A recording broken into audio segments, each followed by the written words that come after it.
Avatar మెహే బాబా key జై. అందరికీ జై బాబా అండి. ప్రభు ఇచ్చిన ఈ అవకాశంలో ప్రార్థనా గీతాన్ని సుశీల వెంకట్రావు గారు పాడతారు. బుక్ రీడింగ్ అనంతరం హారతికి మెహర్ దినేష్ రెడీగా ఉండాలి. జై బాబా. జై బాబా. జై బాబా అండి. అందరికీ జై బాబా అండి.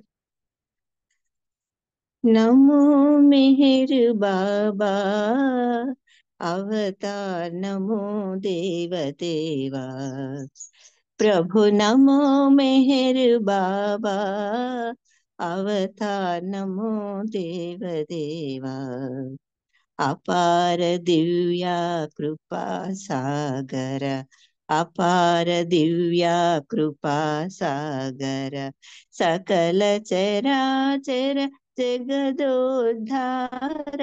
సకల చరాచర జగదోద్ధార నమో మెహర్ బాబా అవతార్ నమో దేవదేవా జోహారులివే శ్రీ మెహేరు బాబా జోహారులివే శ్రీ మెహేరు బాబా మహిని జనించిన మానవ రూప మహిని జనించిన మానవ రూప ఇహ పరానంద జీవనమీవ ఇహ పరానంద జీవన్ మీవా భవ భయ భంజన పరమ పావన భవ భయ భంజన పరమ పావన నమో మేరు బాబా అవతార్ నమో దేవదేవా ప్రభు నమో మెహర్ బాబా అవతార్ నమో దేవదేవా అజ్ఞానాంధత హంతము చేసి అజ్ఞానాంధత అంతము చేసి దివ్య విజ్ఞాన దృష్టిను సంగి దివ్య విజ్ఞాన దృష్టిను సంగి ఆరిషడ్వర్గము అంతరింపగా ఆరిషడ్వర్గము అంతరింపగా ఔయయ మోక్షం అనుగ్రహింపుము ఔయయ మోక్షం అనుగ్రహింపు అవతార్ నమో దేవదేవ ప్రభు నమో మెహర్ బాబా అవతార్ నమో దేవదేవ అవతార్ మెహర్ బాబా की జై. జై బాబా అండి. జై బాబా. సుశీల గారు చక్కటి ప్రార్థనా గీతంతో ఈ రోజు ఈ సహవాస్ ప్రారంభించినందుకు జై మెహర్ బాబా. మనం గత కొన్ని రోజులుగా సద్గురు కార్యసరళి అనే పుస్తకంలోని విశేషాలు తెలుసుకుంటున్నామండి. నిన్నటి రోజు బాబా యొక్క కార్ యాక్సిడెంట్ ఆ విశేషాలు ఐవిడ్యూస్ గా తెలియజేస్తున్నారు. అక్కడ వరకు చదువుకున్నాం. ఈ రోజు విషయంలోకి వద్దాం. బాబా కార్ యాక్సిడెంట్ అయింది కదా, హాస్పిటల్లో జాయిన్ చేస్తే అక్కడ డాక్టర్ ట్రీట్మెంట్ వాటి గురించి చెప్తుంది. బర్సన్ నిర్వహించే ఆసుపత్రి చిన్నదే అయినా అన్ని సౌకర్యాలు ఉన్నాయి. అయితే ఇంత పెద్ద ఎత్తు చికిత్సలకు అది సరిపడదు. అది చాలా పెద్ద యాక్సిడెంట్ అయింది బాబాకి మెహ్రాకి కూడా.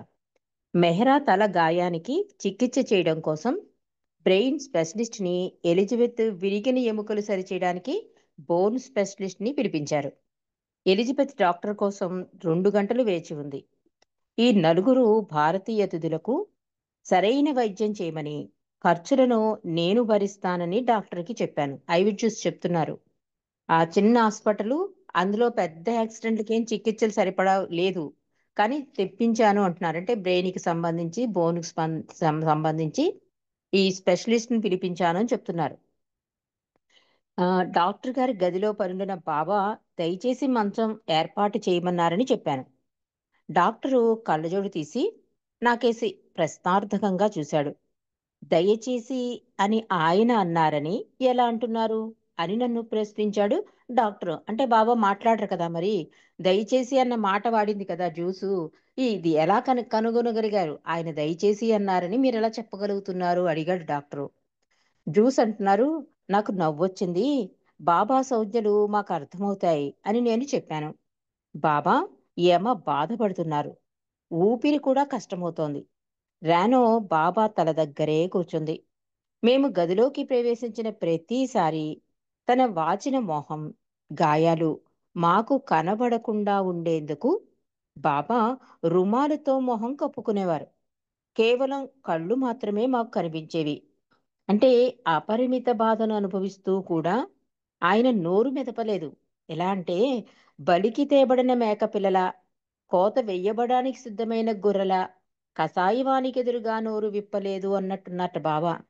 ఎంత భయంకరమైన బాధ అనుభవిస్తున్నారు అంటే, ఆ బాధలో కూడా వాళ్ళు చూసి ఎక్కడ బాధపడిపోతారని చెప్పి తన మొహాన్ని కప్పేసుకునేవాట.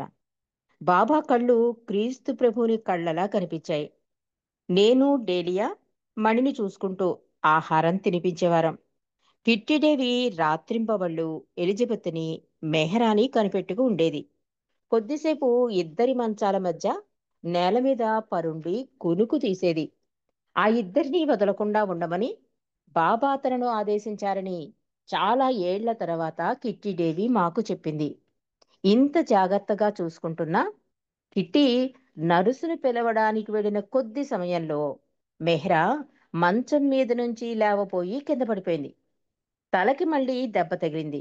అందుకుగాను బాబా విచారించారు. రక్తంతో తెలిసిన బాబా దుస్తులు, మెహ్రా దుస్తులు ఉతకమని బాబా చార్మియాకి చెప్పారు. అక్కడ బట్టలు ఉతకడానికి సరైన సదుపాయం లేకపోయినా చార్మియాను త్వరలోనే బట్టలు ఉతకడం నేర్చుకుంది. ప్రమాదగస్తులకు పండ్లు, ఫలాలు తేవడానికి నేను, చార్మియా ఆ చిన్న ఊళ్ళో తిరిగాం. స్థానికులు మమ్మల్ని ప్రమాదగ్రస్తులు అని సంబోధించేవారు. పచారీ దుకాణం యజమానురాలు మేము ప్రమాదగస్తులమని తెలుసుకుని తన కోసం దాచుకున్న స్ట్రాబెర్రీ పళ్ళను మాకిచ్చింది. సంతోషంగా వాటిని బాబాకిచ్చాం. మెహ్రాకి అవంటే ఇష్టం. ఆమెకు తినిపించమన్నారు బాబా. ఆమె కళ్ళు కూడా తెరవలేకపోయింది. 1, 2 పళ్ళు మాత్రం ఆమె నోట్లో పెట్టగలిగాం. ఎయిర్ కండిషన్ గదిలో రగ్గు కప్పుకుని పడుకుంది. అప్పుడప్పుడు అరే బాబా, బాబా అని మూలుగుతోంది మెహ్రా. ఆ పక్కనే మరో మంచం మీద ఎలిజబెత్ కాళ్ళు చేతులుపై వేసిన సిమెంట్ ప్లాస్టర్ వేడికి తట్టుకోలేకపోతోంది. మెహ్రా నుదుటి మీద రేగిపోయిన చర్మపు పొరను డాక్టర్ బల్సన్ కుట్టాడు. ఈ కుట్ల వల్ల స్కిన్ స్పెషలిస్ట్ ఆపరేషన్ వాయిదా వేశారు. కనీసం 10 రోజుల పాటు ఆమె ప్రమాద పరిస్థితి కొనసాగుతుంది అన్నాడు. మెహ్రూ డాక్టర్ గారి లైబ్రరీలో మాటా మంతి లేకుండా పడి ఉంది. డానా బాబా అంటున్నారట, విచారించకండి అని హఫీజ్ చెప్పాడు కదా, ఇంకెవరు బాధపడుతున్నారు అని అడిగారు బాబా. ఎవ్వరూ మాట్లాడలేదు. ఎవరూ బాధపడకపోతే నేను బాధపడవలసి ఉంటుంది అన్నారు బాబా. నా బాధ భలే తమాషాగా ఉంటుంది. నా సృష్టిలోని ఆత్మలను సంసార బంధనాల నుండి, జనన మరణాల చక్రం నుండి విడిపించడం కోసం నేను బాధపడుతూ ఉంటాను. నా దగ్గరకు కొందరు రోగులు నయం చేయమని, కొందరు జీవితంలో సుఖాలు కావాలని, మరికొందరు ఉద్యోగాల కోసం, కొందరు సంతానం కోసం, మరికొందరు అధిక సంతానంతో బాధపడుతూ నా దగ్గరకు వస్తూ ఉంటారు. అందరికీ ఏదో ఒక బాధ. నా విశ్వాత్మకమైన బాధకు తోడు వీరందరి గురించి బాధపడుతూ ఉంటాను నేను. ఇక్కడ మీ అందరి ఎదుట కూర్చున్న ఇదిగో మీ ముందన్న ఈ చార్టులోని అన్ని భూమికల్లోనూ నేను పనిచేస్తున్న సూక్ష్మలోకంలోని ఆత్మలు నన్ను కోరుకుంటున్నాయి. నేను అక్కడ ఉన్నాను. మానసిక లోకంలోని ఆత్మల దగ్గర నేనున్నాను. స్థూల ప్రపంచంలో మీతో ఉన్నాను. సూక్ష్మ లోకంలోని వారు నన్ను సూక్ష్మ లోకంలో దర్శిస్తున్నారు. మానసిక లోకంలోని వారు మానసిక లోకంలో దర్శిస్తున్నారు. అత్యంత అరుదుగా ఎవరో ఒకరు నన్నుగా దర్శిస్తారు. వారు ధన్యులు అన్నారు మెహర్ బాబా. దేనికి బాధపడకండి. బాధలు బంధనాలు కలిగిస్తాయి. బాధలను అధిగమించిన వారు ఆనందంగా ఉంటారు. ఎరుకతో ఎవ్వరూ బాధపడకండి. రాయి బాధపడుతుంది. అయితే దానికి ఎరుకు లేదు. మీరు బాధపడకపోతే అంతా ఒక తమాషా, ఒక ఆట, ఒక నాటకం అన్నారు మెహర్ బాబా. బావాకి అనుకూలంగా ఉండడానికి కొన్ని కొన్ని మార్పులు సంకల్పించి లూయిస్ తన చేతులు విశాలంగా చూపిస్తూ మేమంతా సరిగా చేస్తాం, అదేం సమస్య కాదు, మీరు బాధపడకండి అని అన్నాడు. దానికి బాబా అన్నారు, బాధపడలేకపోతున్నందుకే నా బాధ అంటూ చమత్కరించారు బాబా. బాబా అంటున్నారు, మీ బిడ్డల గురించి బాధపడకండి అని నేనంటే మీరు నా మాట వినాలి. ఎందుకంటే అది దేవుని మాట. నేను దేవుడను. దేవుని మాట అంటే ఏంటి? దేవుడికి అందరూ అన్నీ తెలుసు. మీ బిడ్డల గురించి బాధపడకండి అని ఆయన అంటే మీరు బాధపడనక్కర్లేదు. నేను కనుక తాళం తిప్పితే 5 నిమిషాలలో భూకంపం వచ్చి మీరందరూ అదృశ్యమవుతారు. అప్పుడు కుటుంబం, పిల్లల గురించిన మీ బాధ ఏమైపోతుంది? అందుచేత నా మాటకు అంటి పెట్టుకుని ఉండండి. నేనేం చెప్పినా మీకోసమే అన్నారు మెహర్ బాబా. ఉదయం 10:30కు రోజువారీ పనులన్నీ అయ్యాక బాబా డాక్టర్ని ఆదిని పిలిపించారు. స్వేచ్ఛగా ఆనందంగా ఉండమన్నారు. ఆందోళన చెందవద్దన్నారు. కారణం చిన్నదైనా పెద్దదైనా ఫలితం ఉంటుంది. లోకంలోని దుఃఖాలన్నీ ఊహాజనితాలు, స్వంతంగా సృష్టించుకున్నవి. ఫలితం గొప్పగా ఉందంటే కారణం కూడా పెద్దది అయ్యే ఉంటుంది. కారణం లేకపోతే దాని ఫలితం కూడా శూన్యమే, ఊహయే. అలాంటప్పుడు కేవలం ఊహే అయిన ప్రపంచంలోని కష్ట సుఖాల గురించి బాధపడవలసిన అవసరం లేదు. జరిగేదంతా గమనిస్తూ సాక్షి మాత్రంగా ఉండండి. మనస్సులో స్వేచ్ఛగా ఆనందంగా ఉండండి అన్నారు మెహర్ బాబా.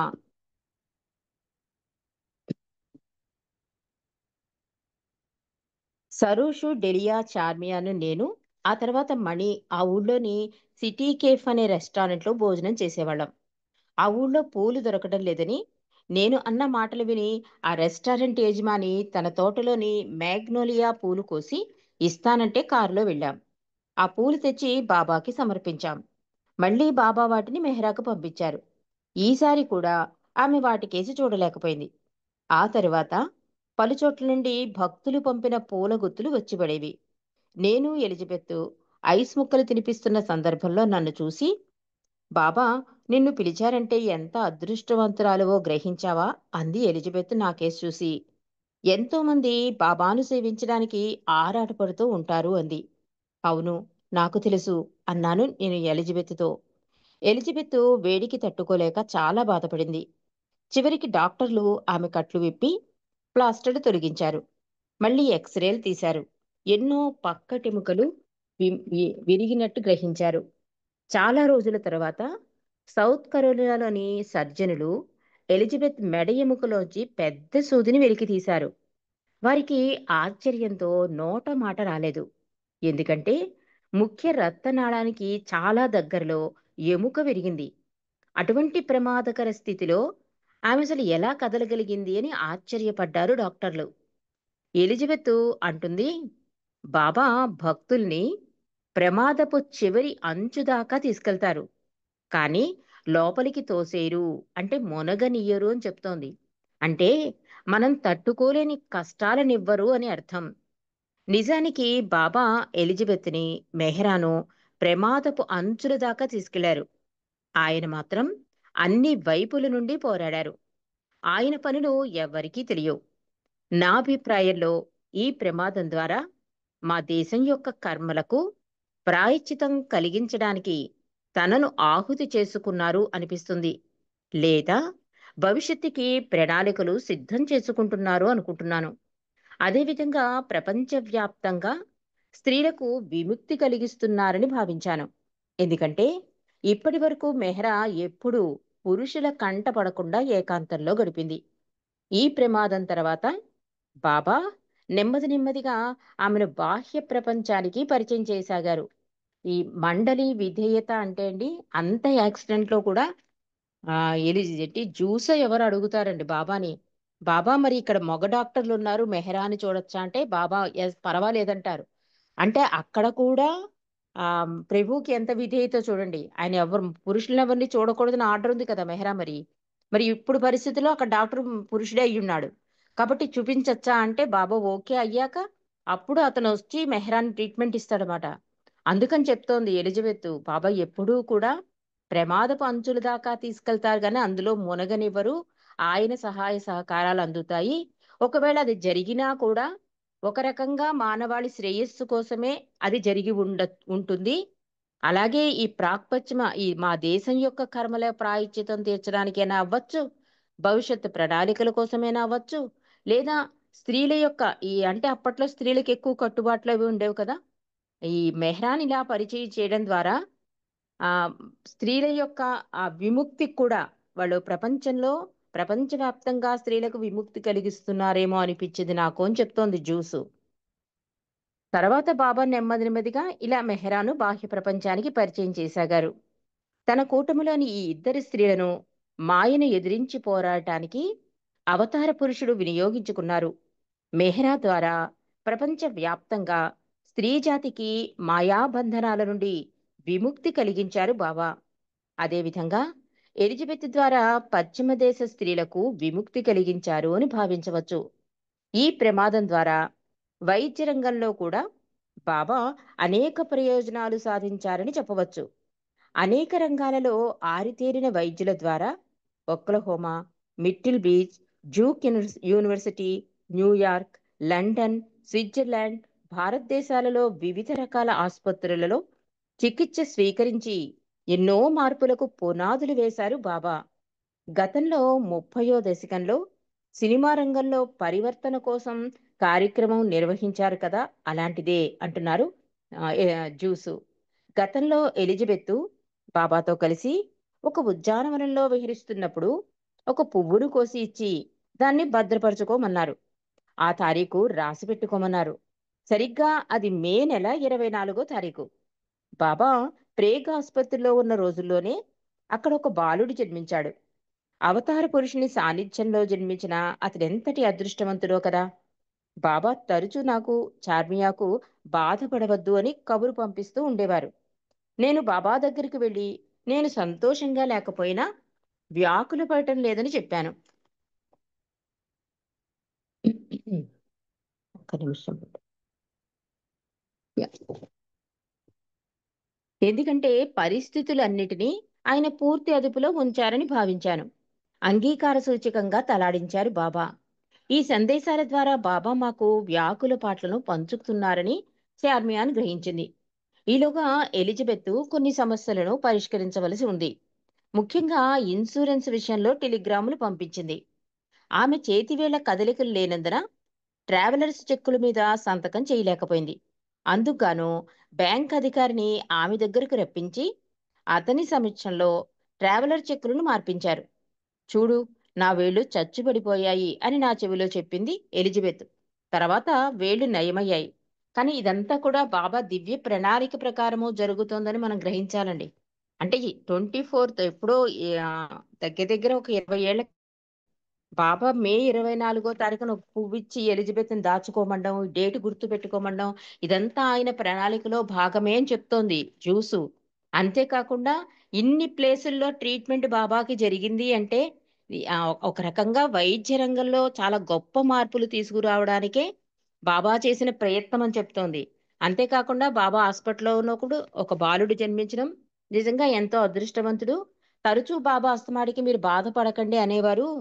కానీ నేను బాబా దగ్గరికి వెళ్ళినప్పుడు మాత్రం అంటే బాధ లోపలున్నా సంతోషంగా ఉన్నట్టే ఉండేదాన్ని అని చెప్తున్నారు. అంతేకాక ఎలిజబెత్కి బాగా ఎముకలు విరిగాయి కదా, ఆవిడ సంతకం చేయడానికి కూడా లేదు. ఇన్సూరెన్స్ డబ్బులేవో వస్తాయని దానికి సంబంధించిన చెక్కుల మీద సంతకం పెట్టడానికి కూడా ఆవిడ వీలు లేకపోతే అతనే వచ్చి హాస్పిటల్కి ఎలిజబెత్ చేత సంతకాలు పెట్టించుకున్నట. ఇదంతా ఆయన ప్రణాళికలో భాగంగానే మనం భావించాలి అని చెప్తోంది జ్యూసు. ప్రతి దుఃఖంలోనూ ఒక వినోదం ఉంది. మేము ఆసుపత్రికి వచ్చిన 2వ రోజు ఉదయం ఆసుపత్రి వంట మనిషి కన్నీళ్లు పెట్టుకుంది. ఎందుకు అంటే మాతో ఉన్న స్త్రీలు రానో, గోహెర్ లాంటి వాళ్ళు తరచూ ఏదో ఒక వస్తువు కోసం వెళ్ళి ఆమెను కలవరపెడుతూ ఉండేవారు. ఇండియాలో అయితే పేషెంట్ బాగోగులు చూసుకోవడానికి బంధువులెవరో కూడా వచ్చి ఆసుపత్రిలో ఉంటారు. ఇక్కడ అటువంటి సావకాశం లేదు. ఆసుపత్రిలో వారు ఇచ్చే భోజనమే చెయ్యాలి. మన ఇష్టాయిష్టాలతో పనిలేదు. ఆసుపత్రిలో బాబాకు సరైన మందులు దొరకటం లేదని డాక్టర్ గోహెర్ వాపోయింది. బాబా కోసం కాల్షియం, విటమిన్ ఇంజెక్షన్లు ఇప్పించమని చార్మియాన్తో చెప్పింది. అయితే ఈ దేశంలో ఆ మందులు వాడనివ్వరు. ఆఖరికి డాక్టర్ గోహెరు డాక్టర్ బలసన్ని ఒప్పించింది. ఈలోగా ముందుగా కాలిఫోర్నియా వెళ్లిన బాబా బృందంలోని డాక్టర్ డాన్కిన్ బుధవారం మధ్యాహ్నానికి విమానంలో వస్తున్నాడని తెలిసింది. తర్వాత మిగిలిన వారు గుస్తాజీ, ఆది, మెహర్జీ, నీలు రోడ్డు మార్గంలో వస్తారని తెలిసింది. బాబా నాకు చార్మియాకి ఒక ముఖ్యమైన పని అప్పగించారు. మేమిరువురు పశ్చిమ తీరానికి వెళ్ళి అక్కడ బాబా రాక కోసం ఎదురు తెన్నులు చూస్తున్న భక్త బృందాలకు ప్రమాదానికి సంబంధించిన పూర్తి వివరాలు అందించమని చెప్పారు. వారి నిరీక్షణకు మంచి ఫలాలు అందుతాయని చెప్పమన్నారు. ఇటువంటి కష్టతరమైన పని బాబా మాకు ఇవ్వకుండా ఉండవలసిందని అనుకున్నాం. ఎందుకంటే వాళ్ళందరూ ఎదురు చూస్తున్నారు. బాబా వస్తానని చెప్పారు కదా! ఈలోగా యాక్సిడెంట్ అయింది. అందుకని వాళ్ళు నిరుత్సాహపడకుండా ఉండడం కోసం బాబా వాళ్ళ దగ్గరికి వెళ్ళమన్నారు ఈ జ్యూస్‌ని, చార్మియాన్ని. కానీ వెళ్ళాలని లేదు జ్యూస్‌కి. కానీ బాబా ఆర్డర్‌ది. చాలా కష్టతరమైన పని అని చెప్తోందావిడ. మంచి వైద్యం కోసం బాబాని విమానంలో శాన్ ఫ్రాన్సిస్కోకి రమ్మన్నాం. బాబా నిరాకరించారు. బాబా నవజీవనంలో నిస్సహాయ దశ జూలై 10వ తేదీ వరకు కొనసాగనుంది. కొన్ని రోజుల తర్వాత ఆదిని మెట్టిల్ బీచ్‌కి పంపించారు బాబా. మేము హాలీవుడ్‌కి హాలీవుడ్‌కి రాగానే ప్రజలు గుంపులు గుంపులుగా చుట్టుముట్టి బాబా వారి వివరాలు అడిగారు. అంటే యాక్సిడెంట్ అయింది కదా! ఇంతలా కమ్యూనికేషన్ అప్పుడు ఉండేది కాదు కనుక ఎవరైనా మండలి నుంచి సర్క్యులర్ గాని, ఒక లెటర్ గాని వస్తేనే వాళ్ళకి ఇన్ఫర్మేషన్ అంతవరకు అసలు ఏం జరిగిందో కూడా జనాలకి తెలీదు. అందుకని వీళ్ళు రాగానే మొత్తం ప్రజలందరూ గుంపు చుట్టేసారట బాబాకేమైంది అని. సద్గురువుకి ఇలాంటి ప్రమాదం ఎలా సంభవించింది అంటూ ప్రశ్నించారు. అప్పటికింకా బాబా అవతార పురుషుడిగా తెలియబడలేదు. 1937లో బాబా ఇలా తెలియజేశారు. ప్రపంచ భారాన్ని మోయవలసిన సద్గురువు సాధారణ మానవుని వలనే భౌతిక బాధలను అనుభవించి తీరాలి అన్నారు మెహర్ బాబా. కార్యాకరణ న్యాయాలకనుగుణంగా సద్గురువులు వాటికి బద్ధులై ఉంటారు. అయినప్పటికీ వీటికి అతీతంగా కూడా బాహ్యమైన ప్రతిచర్యలకు లోను కాకుండా ఉండగలరు. అలాంటప్పుడు చర్య ప్రతిచర్యల అర్థం పరమార్థం ఏమిటి అంటే సద్గురువులు మానవాళిని చర్య ప్రతిచర్యల ద్వంద్వానుభవాల భ్రాంతి నుండి విముక్తులను చేయడం మూలంగా విశ్వాత్మకమైన ద్వంద్వానుభవాల ఫలితాన్ని తాము స్వీకరిస్తారు. సద్గురువు తన యథార్థ అస్తిత్వ పరాకాష్ఠ స్థితిలో ద్వంద్వాలను స్వీకరిస్తాడు. శాన్ ఫ్రాన్సిస్కో నగరంలో ముగ్గురు వృద్ధ స్త్రీలు తమ జీవిత కాలంలో బాబాని దర్శించలేమేమో అన్న ఆందోళనలో ఉన్నారు. బాబా న్యూయార్క్ వచ్చినప్పుడు ఆయనతో చెప్పాను. వారి పేర్లు కాగితంపై వ్రాసి ఇమ్మన్నారు బాబా. చీటీ మీద వారి పేర్లు రాసి టేబుల్ మీద పెట్టాను. బాబా తన అరచేతితో దాని మీద గట్టిగా చెరిచారు. తర్వాత వారిలో ఒకరైన మిల్ట్రెడ్ కైల్ అనే ఆమె ఆ వేసవిలో న్యూయార్క్లో బాబాని దర్శించుకుంది. మిగతా ఇద్దరు 1956లో బాబాని దర్శించారు. శాన్ ఫ్రాన్సిస్కోలో మమ్మల్ని కలవడానికి అనేక మంది వచ్చారు. ముఖ్యంగా సూఫీలు భేటీ అయ్యారు. అలా 10 రోజులు గడిచాయి. బాబా నుండి వచ్చిన తంతిలో మీ ప్రోగ్రాం ఏమిటి అని ప్రశ్నించారు. త్వరగా పని ముగించుకుని న్యూయార్క్ వెళ్ళమని దీని అర్థమని తెలుసుకున్నాను నేను. ఆస్పత్రి బిల్లులు పెరిగిపోతున్నాయి. వెంటనే బాబా ఆయన పరివారం మెట్టిల్ బీచ్ సెంటర్కి వెళ్ళిపోవాలని తీర్మానించారు. అయితే అసలు ఏమాత్రం కదలలేని ముగ్గురు పేషెంట్ని తీసుకెళ్ళడానికి ఎయిర్లైన్స్ వాళ్ళు అంగీకరించలేదు. కష్టమైనా సరే బాబా, మెహ్రా, ఎలిజబెత్లను 2 అంబులెన్స్‌లో మెట్టిల్ బీచ్‌కి తీసుకువచ్చారు. మిగతా వారు కారులో వచ్చారు అని చెప్తోంది. అంటే ట్రీట్మెంట్ ఉంటోంది కానీ ఖర్చులెక్కువైపోతున్నాయి హాస్పిటల్ ఇవన్నీ కూడా. అందుకని చెప్పి మెట్టిల్ బీచ్‌కి ట్రాన్స్‌ఫర్ తీసుకెళ్ళిపోయారు వాళ్ళని. కానీ వాళ్ళ బాధలు ఇంకా ఉన్నాయని ఐ విట్నెస్ చెప్తోంది. ఒక్క నిమిషం అండి. సప్లిమెంటరీలో కూడా చదివేసుకొని ముగించేద్దాం.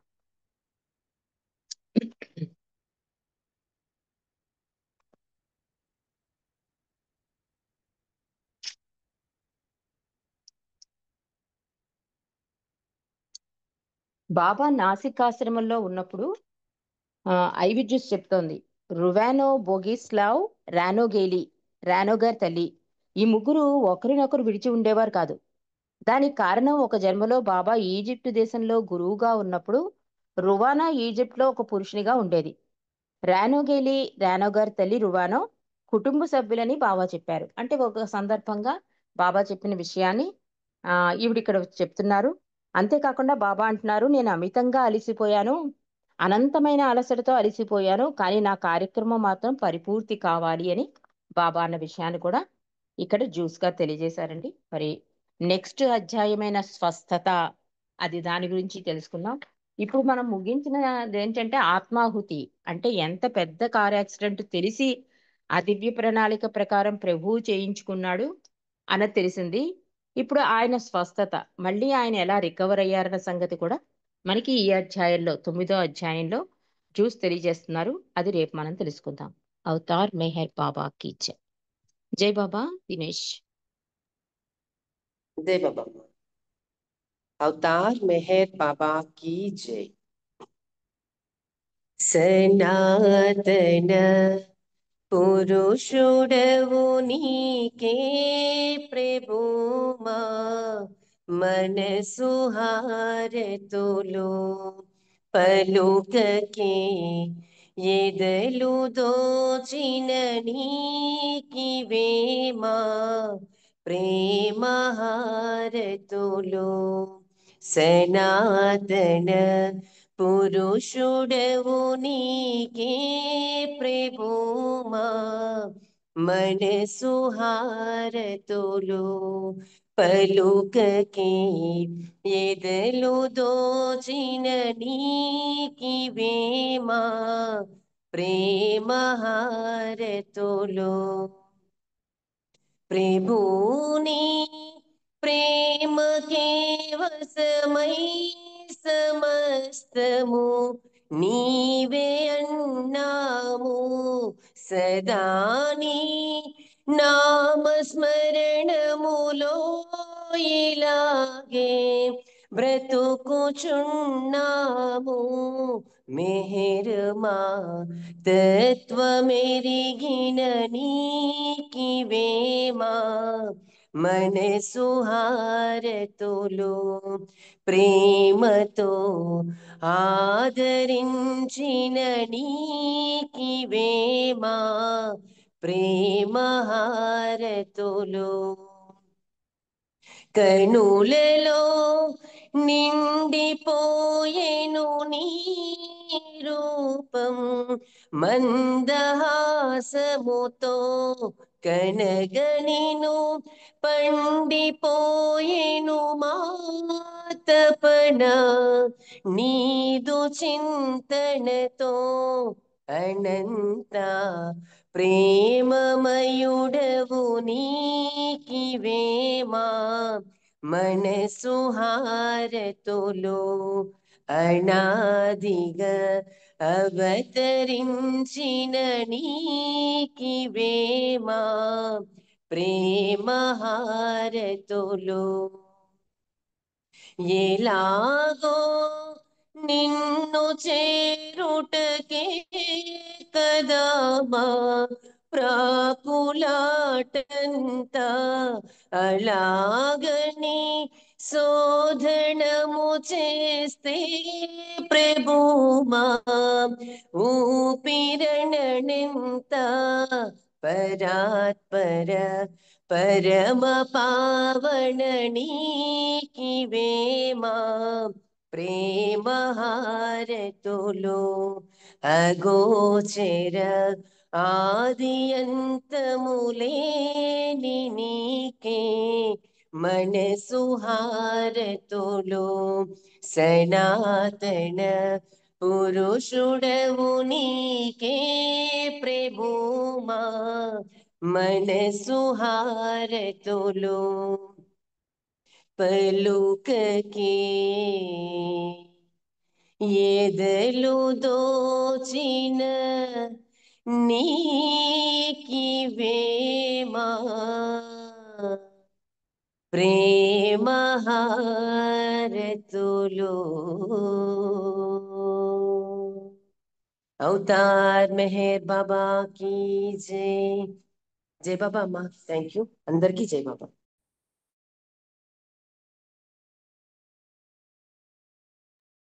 జై బాబా అండి, అందరికి జై మెహర్ బాబా.